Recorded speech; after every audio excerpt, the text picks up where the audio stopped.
So yun mga lods no, nandito na tayo sa lugar ni Amad no, kung saan nakatirik yung kubo niya. Tol! Uy, dito na.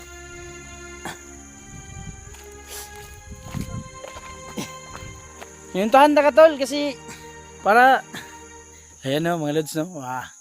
Yan yung kubo ni Amad oh. Ang sarap pala dito sa lugar mo tol.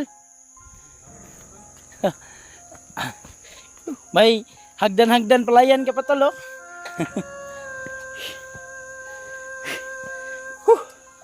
Ay, saktong-sakto tol. Nag-iinit ka pala ng tubig. Mainit tol, pahan pa dito tol. Ayun, May tinapay pa. So, yun mga lods no. Sinusundo dito ako. Pinuntahan ko sa Amad kasi sinundo ko siya. Nag-usap kami.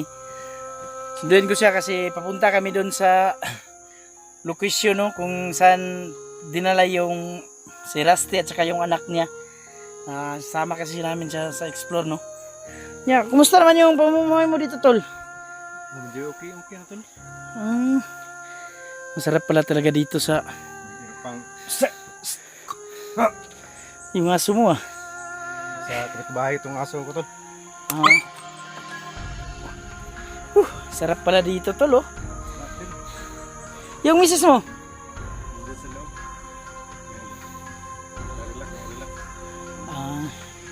Ayun naka-ready ka na pala oh. Dala mo na pala yung baril natin? Ayun, naka-ready na pala. So, malapit lang pala sa highway itong sayo tol. Nandun sa... Lapit lang tol. So yun, nasa paanan siya ng bundok na ano, dito. Ito yung sinasaka mo tol. Ito. Ito pala yung pinagkakabalahan niya mga lodso kung wala siyang explore. So, ang dami mo palang gulay dito tol oh. Doon sa bayan. Anong partida nito tol? Pag mag-harvest ka, Nadlaw tol. ay, ikaw lang taga-maintain pala dito. Kala ko sa iyo to. Ikaw lang ang nag-maintain. Wag mo harvest tol. Tawagan niya pa pa. Sunan niya. Puro. Ganun tol. Kaya nga, ako nga dun sa atin eh. Nag-extra ako ng masun tol. Yun mga lods oh. Tingnan nyo naman ang mga lods oh. Ang ganda. Napaka-peaceful pala dito. Layo sa matarawan dito tol. Kaya nga eh.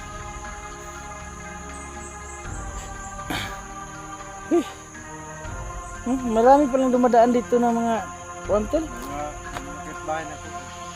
Unahan. Nandun no? May kapitbahay ka pala dyan no? Iba din hayop ka talaga gumawa ng bahay tol ah. Ay, Ayos tol. tingnan mo yung... Lupin lang yung ano. Okay na yan tol. Tingnan mo yung lutuan niya oh. Bato lang. Bato lang. Tibay mo talaga tol ah. So okay naman yung... Kapi tol. Magkapi ka. Oh mamaya na. Grabe hinihingal pa ako.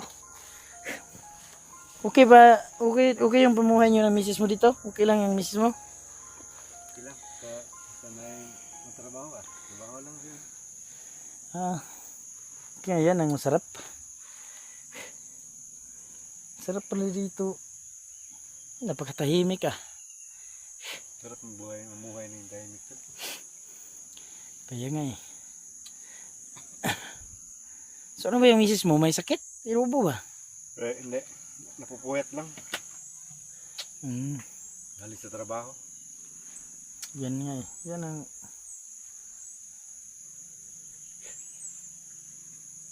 So malayo naman. Wala namang kalaban dito tol no? Ang kalaban natin. Dun sa unahan may detachment na may nadaanan ako dun. Parang detachment ng sundalo yun. May detachment. So, malapit lang pala dito yun.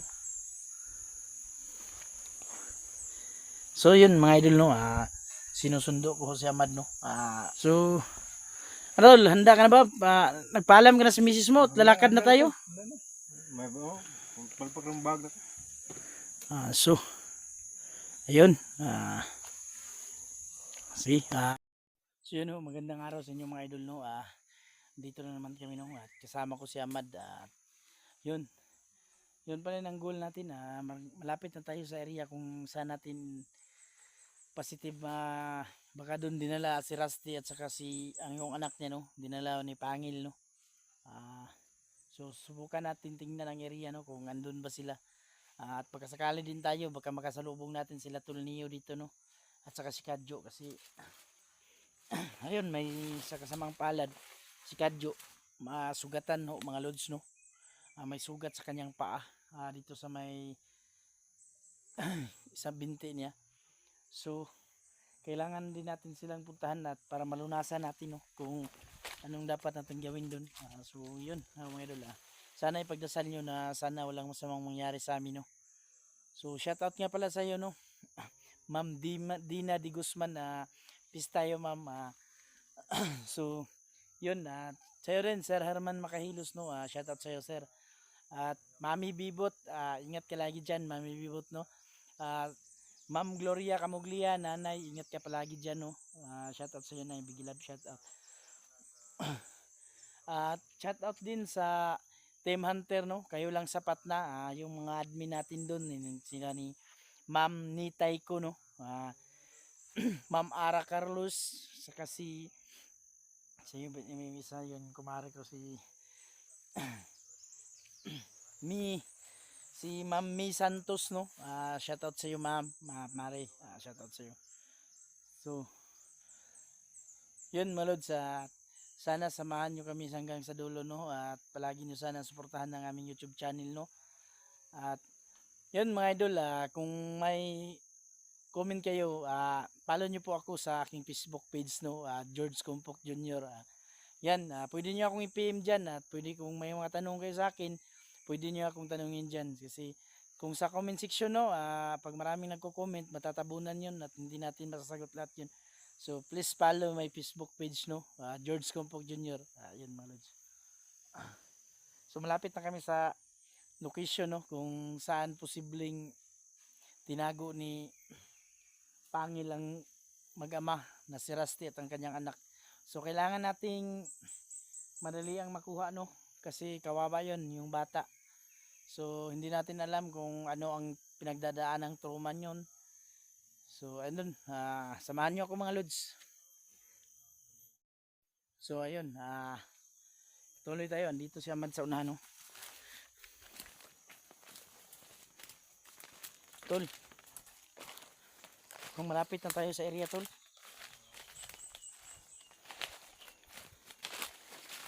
Uy. Parang may mga nakalagay nga mga patibong tula. Muntik ako matalisod. May mga dekado tol, may mga wiring tol. Ayun o. Ito o.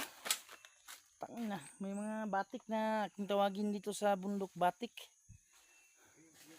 Tol, ingat lagi tol ha. So yun, kasama ko si Ahmad no. Balikan na lang ho namin hanapin yung anak niya. Tol, pag hanapin natin yung anak mo, isasama natin yung asawa mo ha.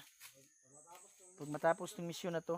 So, yun mga lods, kailangan muna namin tapusin ang misyon na to no. Kasi para sa kaibigan to at kasamahan. So tol, ingat kayo din pala. Tol. Parang may bahay doon tol. Ito na siguro yung bahay nga. Yun mga lods, may bahay doon no.